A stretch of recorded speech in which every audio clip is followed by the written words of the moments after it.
السلام عليكم ورحمة الله. اخواتي وحبايبي، يا رب تكونوا بخير. لو انت شغال في مكان والمكان ده مش مقدرك، يعني بتبذل مجهود كبير جدا وبتعمل مهام هي اصلا مش مهامك المفروض المتفق عليها، وفي الاخر ما بتلاقيش نتيجة سواء معنوية او سواء مادية، تعمل ايه؟ تفضل مكمل زي ما انت، يعني لعل الامور تتحسن وتبذل مجهود كبير جدا جدا جدا مع عدم وجود المردود المادي او المعنوي، ولا تدور على مكان تاني، ولا تشتغل على قد فلوسهم؟ في ناس بتتجه الاتجاه اللي هو ايه؟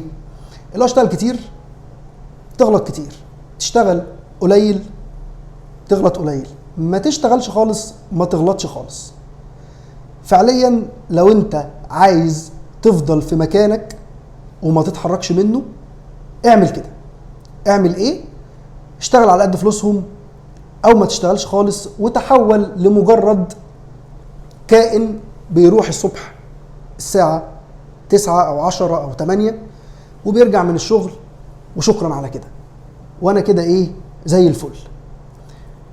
لو رجعت وتابعت كل قصص النجاح والناس اللي عملت اختلاف كبير جدا في الحياة السنين اللي فاتت، هتلاقي منهم اللي كان شغال اوفيس بوي او بيعمل شاي وقهوة، واللي كان شغال كاشير، واللي كان شغال كول سنتر. بس وهم بيشتغلوا الشغلانات دي كانوا فعليا انجح ناس فيها، وكانوا بيعملوها بحب شديد جدا جدا، لان هم عملوا حاجة مختلفة ناس كتير جدا جدا مش فاهماها، الا وهي ايه؟ ان هم حطوا هدف او دريم كبير جدا وابتدوا يشتغلوا عليه. ابتدوا يشتغلوا عليه وهم بيعملوا الحاجات القليلة دي، بس كانوا بيعملوها كويس جدا، وكانوا بياخدوا مهام مش مهام بتاعتهم، وكانوا بيبذلوا مجهود رهيب. فاللي حصل ايه؟ اللي حصل ان المكان اللي هم كانوا فيه صغر عليهم قوي وهم بقوا كبار. ده بالايه؟ بالمجهود اللي هم كانوا بيعملوه. فلما المكان صغر عليهم راحوا الاماكن تانية وادوا فيها مجهود وتعلموا مهارات جديدة وداسوا بنزين على الاخر جدا، وكبروا على الاماكن اللي هي فيها فراحوا اماكن اكبر. فالفكرة كلها مش في اللي انت بتاخده دلوقتي، في رصيد كده اسمه رصيد النجاح. رصيد النجاح ده انت مش بتحصل عليه وقتيا او لحظيا، ده محطوط في الرصيد بتاعك، وكل مجهود وكل مكالمة وكل مقابلة عميل وكل حاجة انت بتبذلها خلال يومك محطوطة في الرصيد ده. بس انت مش شرط تاخده دلوقتي. مفيش حاجة في الدنيا بتقول لا أديان ولا إدارة ولا أي حاجة. ده حتى في نطاق الشركات، في شركات بتفضل تشتغل بال20 وبال25 سنة ما بيكسبوش، بس باصين لقدام. شركات كبيرة جدا منهم أمازون، يعني في أقاويل بتقول إن هي لسه كسبانة من كام سنة فاتوا وهي بقى لها 15 سنة في السوق، أو بعد 15 سنة كسبت. عندك أوبر بيتقال لحد دلوقتي إن هي لسه أصلا ما كسبتش. يعني إيه ما كسبتش؟ يعني مصاريفها ما غطتش إيراداتها. فأنت كذلك في قصتك كده. قصتك أنت طول ما أنت في المكان أيا كان الرقم اللي أنت بتاخده، أنت ربطه بحاجة وقتية أو لحظية، وده خطأ كبير جدا.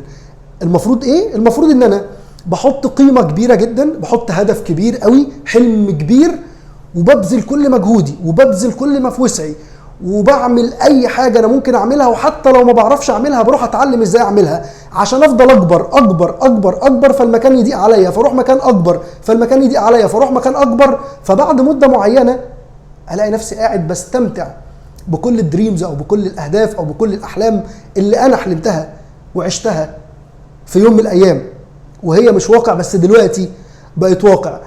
لما تيجي تقعد هتلاقي ان ده مش بالصدفة، ده نظير مجهود كبير جدا جدا انت عملته في عز ما كنت بتاخد 1500 و2000 جنيه و3000 جنيه. دلوقتي يمكن اليوم بتاعك الواحد بيساوي 50 و60 و70 ألف جنيه، وبقيت حاجة كبيرة جدا. فالحل في السعي وفي المجهود وفي ان انا اموت نفسي شغل، ومربطش الشغل ده لا بمدير ولا برئيس، ده انا ربطه بدريم او بهدف او بحلم عندي وصدقني صدقني هنتقابل قريب جدا وانت مستمتع وعايش وراكب العربية وعايش في الشقة وعايش الحياة اللي فعليا انت كنت بتتمناها من 5-6 سنين او من 10 سنين، بس انت حصلت على النتيجة قدام شوية. فاشتغلوا وابدعوا واقتنعوا تمام الاقتناع ان ربك عادل جدا وما بيظلمش حد. السلام عليكم